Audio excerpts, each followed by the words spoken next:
Ini mungkin yang terakhir ya, karena kita singkat Pak Dekan kan.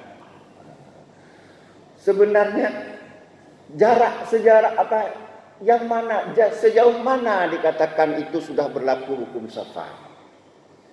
Ya.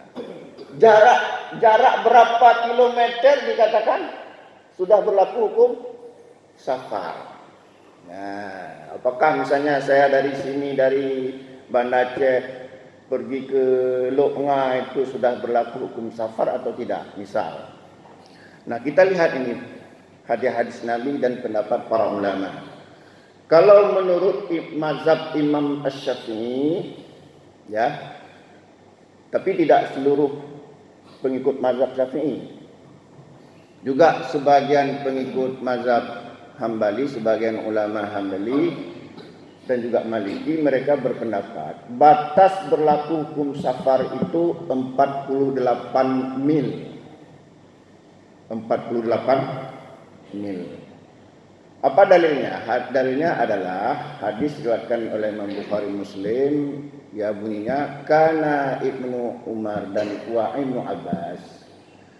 Sesungguhnya Ibnu Umar dan Ibnu Abbas, wa kana Ibnu Umar wa Ibnu Abbas, sesungguhnya Ibnu Umar dan Ibnu Abbas, ya, yafsurani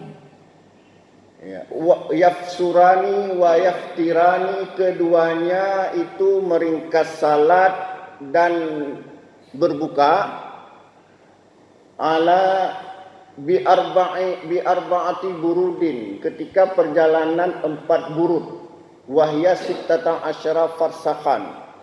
4 burud itu maksudnya 16 farsakh. Itu perbuatan Ibnu Umar dan Ibnu Abbas. Jadi Ibnu Umar dan Ibnu Abbas mereka meringkas salat atau tidak berpuasa ketika ala arba'ati burudin, ketika perjalanan 4 burud. Berapa 4 burud itu? Wahya sittata asyara farsakhan, 16 farsakh. Ya, coba kita hitung. Ya. 1 farsakh itu 3 mil. 1 farsakh 3 mil. 1 farsakh 3 mil. Kali 16 berapa? 48. Nah, pertanyaannya 48 mil itu berapa kilo? Satu mil itu berapa kilo? 1,6 kilo kurang lebih. 1,6 kilo kali 48. 1,6 kali 48 berapa kilo? 77. Nah, anehnya mereka berpendapat, ada yang berpendapat 85 km. Padahal sebenarnya 77. Nah, ini pendapat pertama. Ya, jadi kalau menurut hadis ini bahwa Ibnu Umar dan Ibnu Abbas itu mulai mengqasar salat, mulai berbuka puasa apabila menempuh perjalanan 4 burud. 4 burud itu sama dengan 16 farsakh. 1 farsakh 3 mil. Nah, itu pendapat pertama. Pendapat kedua itu menganggap bahwa mulai itu berlaku safar apabila perjalanan 3 hari 3 malam. 3 hari 3 malam. Ini pendapat mayoritas mazhab Hanafi. Apa dalilnya mereka gunakan? Dalil mereka gunakan adalah hadis riwayat Imam Muslim, ya. La tusafirul mar'atu, kata Rasulullah.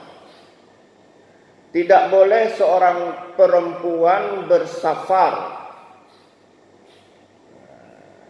Ya, salah satu ayamin selama 3 hari illa ma'adhi mahram, kecuali bersama mahramnya. Hadis ini yang digunakan untuk menyatakan bahwa berlaku safar itu 3 hari.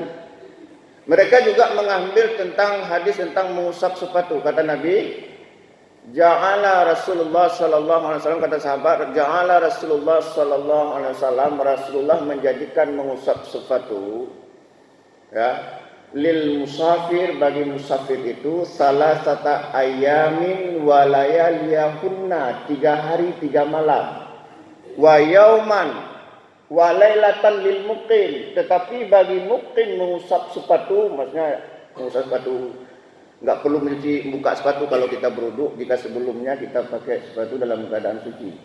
Itu bagi musafir 3 hari 3 malam, bagi muqim 1 hari 1 malam. Inilah dalil yang digunakan mereka yang mengatakan berlaku safar itu 3 hari 3 malam.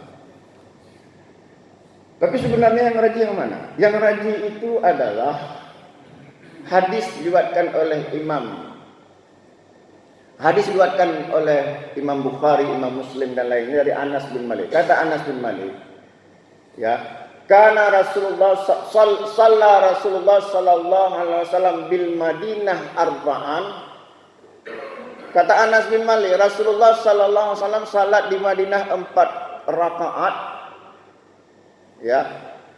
Wa fil Dzul Hulaifah, tapi ketika Rasulullah berada di Dzul Hulaifah rakaatain, Rasulullah sudah salat meringkasnya 2 rakaat. Nah, sekarang jarak antara Madinah dengan Dzul Hulaifah berapa jaraknya? 3 mil. Ini sesuai dengan hadis lain yang diriwayatkan oleh Imam Muslim, kata dari Yahya bin Zaid Al-Hunai. Kata Yahya ini, sa'altu Anas bin Malik an qasis salat.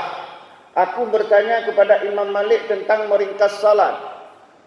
Faqal Anas bin Malik mengatakan, kana Rasulullah sallallahu alaihi wasallam idza kharaja masirata salasa amyal aw salata faras shalla raka'ataini. Kata Anas bin Malik, Rasulullah apabila keluar dalam perjalanan 3 mil atau 3 farsah, beliau meringkas salatnya. 3 mil. 3 mil berapa kilo? Ya, 1,6 kali 3 berapa? Ya, 4 kilo. 5 kilo ya. Nah, dari sini ke Longa berapa kilo? Hah? 13. Kalau kita pergi ke sini ke Longa, kita ngambil hukum kasarnya tetap, nanti orang bilang itu sesat, betul enggak? Ini bagaimana ini sebenarnya? Makanya kesimpulannya bagus sekali sebagaimana yang dikumpulkan oleh Ibnu Taimiyah, Ibnu Qayyim dan lain-lain. Kesimpulannya, apabila keluar dari negeri, kalau kita ini keluar Aceh Besar, keluar Banda Aceh dan Aceh Besar, itu sudah berlaku hukum safar. Jadi sementara jarak itu hanya kondisional, artinya kebetulan Ibnu Umar dan Ibnu Abbas seperti itu. Rasulullah kebetulan 3 mil. Jadi nggak bisa kita patok, karena Nabi tidak mengatakan itu batasnya, hanya kondisi. Jadi kesimpulannya apabila kita keluar dari sebuah negeri, kalau kita mungkin dari Banda Aceh dan Aceh Besar yang dekat-dekat ya, bukan yang jauh, karena Sare Aceh Besar juga. Tapi kalau ke Sare itu sudah berlaku hukum safar. Ya, safar. Sampai jam 6 ada pertanyaan, kalau tidak ada kita akhiri. Ini bentar lagi sudah. Hasil hasil sedang mengambil makanan nasi pagi. Dah, kita lanjutkan sikit lagi. Atau ada pertanyaan? Ada pertanyaan? Ya silakan.